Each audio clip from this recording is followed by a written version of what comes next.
Now, here's your hosts, the League Dad, Kevin, Mitchell, and Alistair.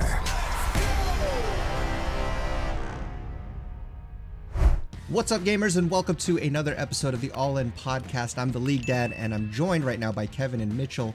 Today, we've got just a short episode to talk about just some recent news that's come out. The first one being EG potentially changing up their whole roster. And then also the rumor that there might be 3 imports allowed instead of 2 in the LCS. So we just wanted to put something out real quick, get our thoughts on the airwaves, and then discuss that. So let's just go ahead and start with the EG thing, because this was a team that on paper looked pretty good. FBI was a solid pick. They didn't end up succeeding this split, but by all means, it looked like a good team. And so the fact that it seems, specifically Inspired, Vulcan, Someday, and FBI are probably out, that's pretty big news. So let me get your thoughts on that real quickly. What are you thinking? What are you predicting for this summer split? I'm not surprised that this happened to EG. Their other esports are collapsing. Like CSGO, one of their big teams, just isn't doing well. Their third team was either sold or also downgraded. Like, they have not been doing well across the board, right? And so if this EG roster, which was an upgrade at least over last year's roster, isn't doing well, I can't imagine that in this economy they're going to get more funding, right? Everyone's cutting back, like the fact is, and EG is just one of the most obvious and early signs of it. Also, they had the Danny stuff. So all across the board, lots of bad news for their management company. I don't think they think this is a good investment right now.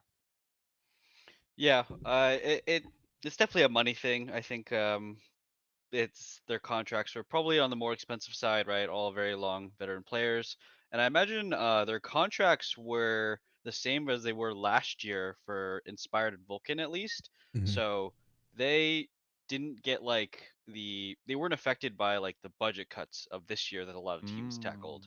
So them canceling the contracts early, I mean, I actually don't know how long their contracts were, but cutting it by 6 months or a year and 6 months could save EG a lot of money. I think the overall atmosphere around EG is also very negative, and um, there's already rumors of TSM, INT, or Dignitas, and 100 Thieves leaving. I'm sure EG has been considering for a while that, hey, nobody likes us in League anymore. Maybe Yeah. we should just leave, right? So it's it's a bit bittersweet for me because we were all saying that they suck and they should leave or something bad should happen to them. But now that it's like Now that it's the happening. now that's happening, and in the time that it's happening, where all Yeah. the league is like collapsing, kind of, it feels like it's like that abusive relationship, right? It's like, ooh, but things are going pretty bad for us, so I Yeah. don't want you to leave like right now. Maybe leave later, Yeah. stick around. So I mean, those are my first thoughts, but Yeah. yeah, it's pretty crazy. Yeah, I think, again, going with the whole snowballing effect of all the recent bad news surrounding the LCS and the continued narrative from the community just perceiving it as LCS is dying.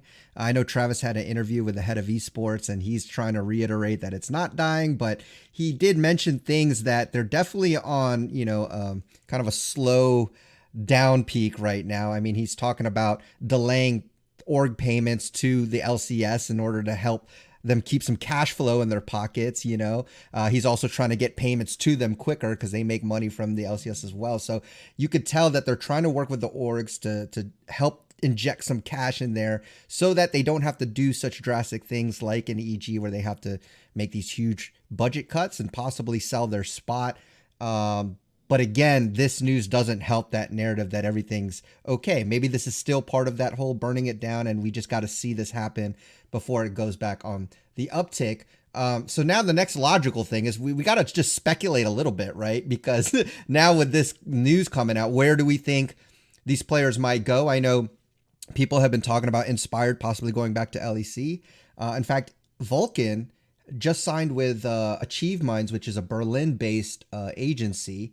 And they only represent LEC and ERL players. So the thought process is that if he's signing with a Berlin-based agency, then maybe he goes to the LEC, which would be pretty crazy for an NA to be imported into, another region. So that's a possible speculation, and then who knows with the rest of them. So, what are your thoughts on where they might go? I think it makes sense that they keep JoJo if they're going to keep anyone. That's like your star player, young player. But yeah, what are your thoughts on speculation? Do you got any thoughts on that? Yeah, I mean, I think it's really interesting. We were taking EU talent for so long, and we had the better viewership, we had the better sponsors. Right now, we have definitely the worst viewership. Our sponsors might be, similar money to LEC. It's hard to tell because LEC is still pretty big, but I think he's probably checking his options. Right, Vulcan is internationally good enough, and I think it makes sense for him to be imported. He would be the second import. I think Dardoch played in their ERLs before, but he would be the first import to LEC level. So there could be some teams like he could get onto. Some of the I would say that the EU support legends are kind of inconsistent. Like there's this like list of Mickey X, Hillisang, and then the next tier is like Lebrov and all these other people that like they just kind of int randomly and then they do well really for a period of time. So Vulcan can definitely compete, right? I think it'd be a good for our talents to get better there. It sucked for our talent to leave, but the other meta news is like if we can have 3 imports, like this pretty much confirms it, right? Yeah. An import support like Junghoon on Astralis, a team that made playoffs with a really good Korean support who no one knew. That guy is a lot cheaper than Vulcan. I promise you that. Yeah. I remember the rumor was that C9 or was it EG signed Vulcan for like what is it 1 million, 2.2 million, something like one of those 1 million plus contracts Yeah, back in the I day, right? remember. Yep. He didn't devalue that much. If anything, he got more valuable, right? Yeah. But with 3 imports, like the writing's on the wall. If you're an NA talent, you are going to be pushed out if you are one, not good enough, or two, too expensive and you're good. um, so I think the 3 import rule is something that C9, TL, the major orgs have always been pushing for. They wanted to just have no import rule, right? But I think we have to do it step by step if we're going to get to there. And it's probably needed in the short term for prices of contracts and stuff.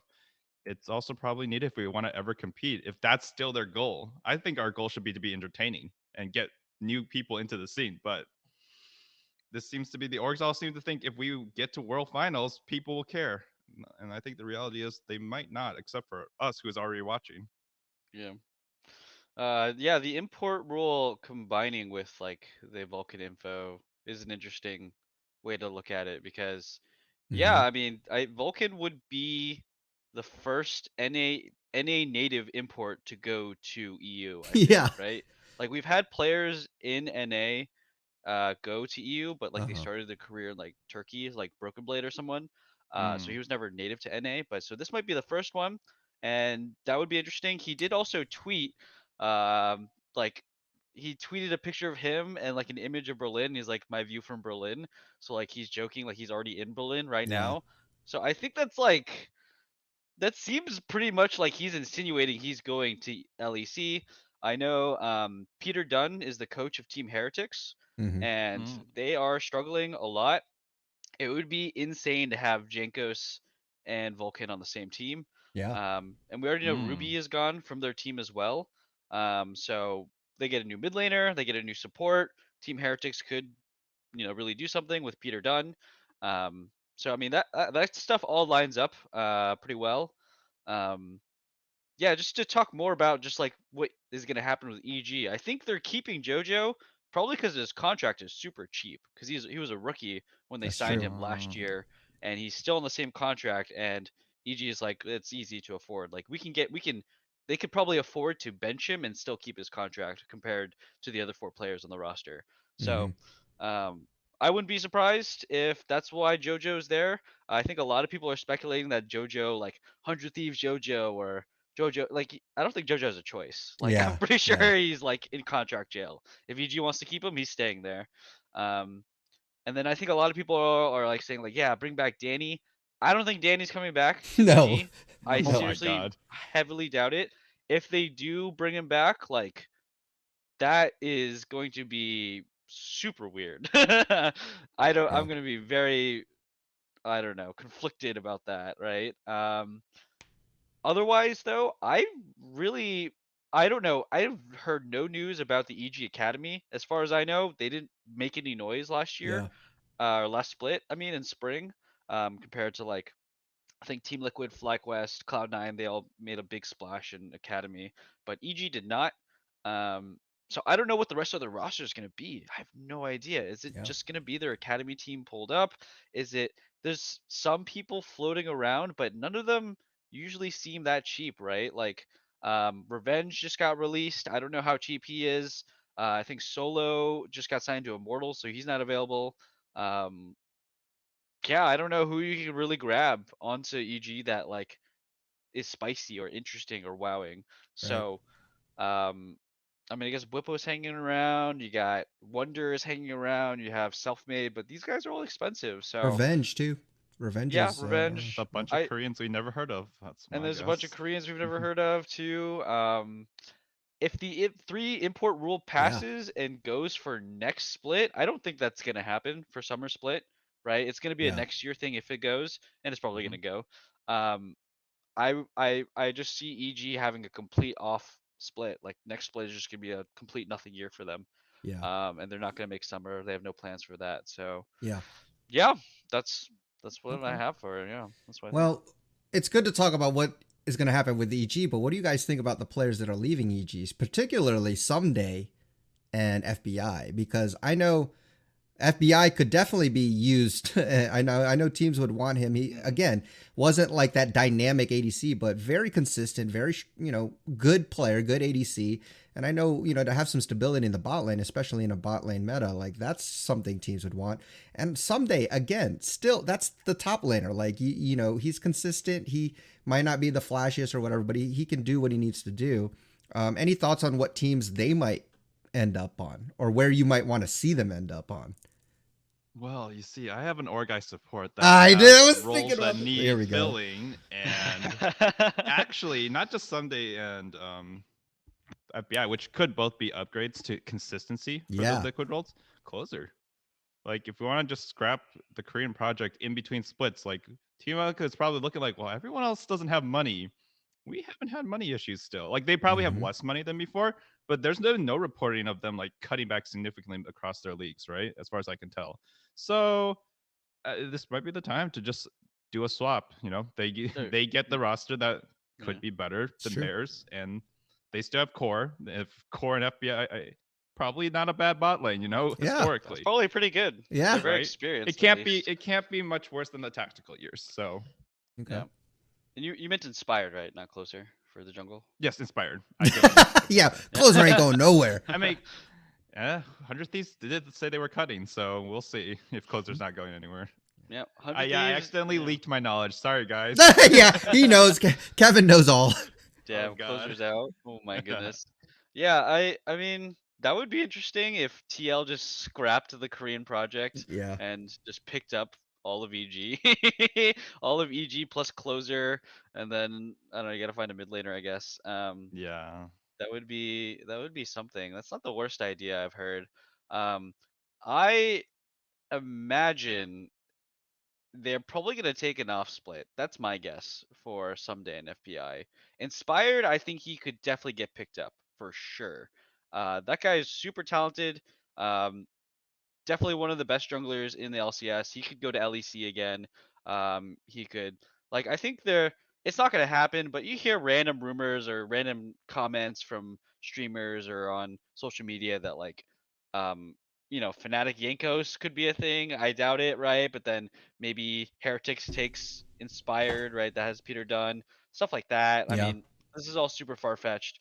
But I wouldn't be surprised if Inspired wasn't a hot commodity. I would be surprised though if Someday or FBI were considered like hot commodities, unless they took like a massive pay cut. Because I mean, it would have to for it to make sense. Like you have to, they want to go into top team, right? Like I don't know if these guys are Yeah. willing to just go on a bottom team. So we'll see. We don't know what they're willing to do. We don't know what they see the careers looking like. We don't know how they see the league is functioning. Because clearly players like Santorin, Armut, and Jensen and stuff, they saw the league in a different way and they went on a Dignitas willingly, right? Like Yeah. I think in the 2 years ago, a year ago, these guys would never sign to Dignitas, but maybe they're reading the writing on the wall and Yeah. saying like, yeah, if Dignitas is willing to pay our checks, we'll just jump on there. Yep. So yeah, I don't know what's gonna happen with those guys, but my fear, and I think the most expected thing for me is that they're just gonna be out of a job for next split, Yeah. and hoping they get signed next year, or maybe they'll jump on an academy team or something like that. Like Yeah. it's gonna be real rough for some of our, very accomplished talents that we have. Yeah. I mean, For sure. someday Inspired and FBI and Vulcan, like these guys are all very, very decorated in LCS. So Yeah. yeah, we'll see how it goes. All right. Well, let us know in the comments or in Discord, where you would want to see those players go. We'd love to hear your thoughts on that. Do you guys, Kevin or Mitchell, do you have any final thoughts on either of these news points, the imports or the EG stuff? Yeah, the final thought I had on this was that there were also some rumors that some teams are trying to push for the academy system to be removed. Yeah. And yeah, or at least like the requirement for having an academy team to be removed. Yeah, some team owners were pushing that. I think Mm-hmm. Hotline League also Yep. reported on that. Yeah. Yeah. Yep. So I thought logically that connects with all these talks, right? And Mhm. that could be a huge upheaval. First of all, that means EG just takes their academy team like, yeah, I mean, you guys are either out of a job See or ya. you're playing for LCS. And I'm like, Yeah. of course they'll take that, right? They Yeah. might suck, but we've seen this happen when times were better. So I don't doubt it, but I don't think there's enough reporting on this, and like it's just a rumor. So that's all I'm gonna say. Yeah. It's interesting. It seems to all coincide. Damn, that would be devastating, I think, for the region if that were to happen. I mean, that would just show really that NA is giving up on I mean, not giving up completely, but it's a step. The action shows that they're not as willing to develop their native talent. And then if we're Yeah. importing 3 instead of 2, like, let's just import players. Again, not enough player base. The whole talk of younger players aren't playing League as much, right? So maybe it's just less to pick from, and it's just harder to develop when you don't have that many to pick from. So, I mean, that could be the sign, again, leaning towards that direction. Yeah, it's also it's 6 paychecks, right? It's 5 academy players and an academy coach for most teams. So 6 paychecks you don't have to pay. That's a big deal. Yeah, I mean, on top of that, it's just, oh my God, yeah, it's actually happening, guys. The burning down. It's happening. Yeah, the 3 import rule. I mean, I think, I mean, usually when we talk about it, like we're not down for imports stuff because it doesn't lead to long-term success. We've had so many imports come in, do okay to do pretty well for a year, and then just like leave or like just not look that good after a time. I mean, just look at FlyQuest, right? Like we had Prince and Vikla look absolutely insane for quite a while, and they just looked like shells of their former self when we got to the end of their first split here. It's hard, man. It's really hard in NA. So I hope we don't get the 3 input rule, and I hope that teams are just, hey, are forced to develop NA talent. I hope we don't lose our academy teams. I think that it would be a death sentence to have both of those things at once combined occur in the LCS. If we go into 2024 with both those things happening, I really think LCS might be doomed in 2025. So Yeah. that is a very dark and gloomy future for it.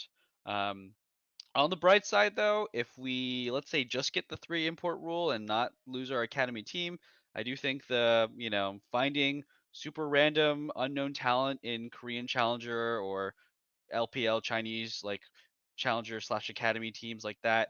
I mean that's a great way to find some success because we're America, right? We'll take an unknown Korean player, hop on here, lives here for a bit. Yeah, you're American with us. It's not that big of a deal. So I think that could be interesting. That's not a bad way to do it. Um, but yeah, I mean, we want NA talent, right? We want someone who's born here, who lives here, who is truly one of the fans of LCS to play and be the best and be good. But doesn't look like we're heading towards that direction. Yeah.